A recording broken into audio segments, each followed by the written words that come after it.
মাত্র একদিনের ব্যবধানে ফের বিপুল পরিমাণ নিষিদ্ধ নেশাজাতীয় এসকাপ সিরাপ উদ্ধার করে বড় সাফল্য পেল অসমের চুরাইবাড়ি ওয়াচ পোস্টে কর্তব্যরত পুলিশ কর্মীরা।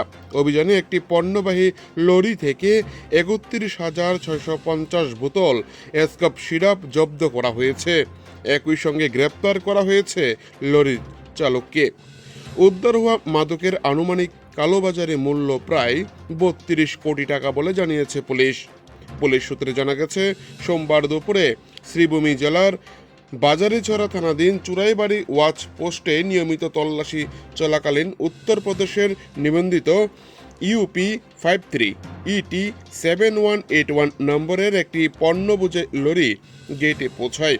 গাড়িটির গতিবিধি সন্দেহজনক মনে হওয়ায় গেট ইনচার্জ নিরঞ্জন দাসের নেতৃত্বে পুলিশ লরিটিতে তল্লাশি চালিয়েছে।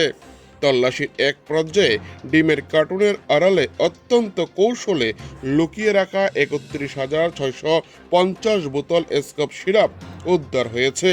সঙ্গে সঙ্গে লরি চালক সালাম আনসারিকে আটক করা হয়।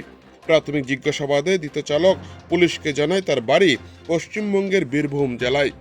ঝাড়খণ্ডের রাঁচি থেকে বিপুল পরিমাণ এই নেশা জাতীয় সিরাপ আগরতলায় নিয়ে যাওয়া হচ্ছিল। পুলিশ জানিয়েছে, প্রতিটি বোতল প্রায় ৫০০ টাকা দরে কেনা হলেও কালোবাজারে এর মূল্য কয়েক গুণ বেশি।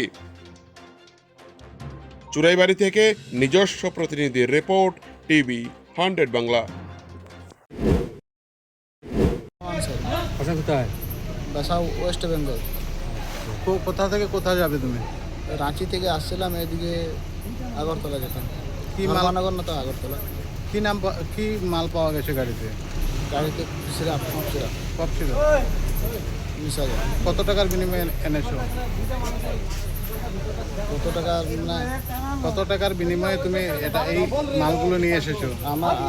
আমি 30,000 টাকা পেতাম। এই মালটা খালি করলে আমি 30,000 টাকা পেতাম।